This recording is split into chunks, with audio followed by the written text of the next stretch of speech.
झपट के पलटना, लहू गर्म रखने का एक बहाना। जो लोग समझ रहे थे कि 13 अक्टूबर को लब्बैक वाले प्रेस क्लब नहीं आए, 18 अक्टूबर को इनके रास्ते मसदूद कर दिए गए, वो आज देख लें हम हटने वाले नहीं हैं, हम झुकने वाले नहीं हैं, हम रुकने वाले नहीं हैं।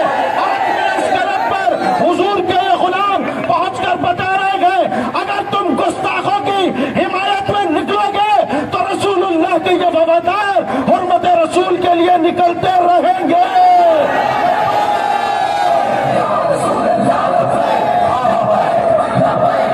हमें शहादत पी लेंगे, इज्जत से जिए तो जी लेंगे, या जामे शहादत पी लेंगे, गमराए वफा के राही गए, मंजिल ही पे जाकर दम लेंगे।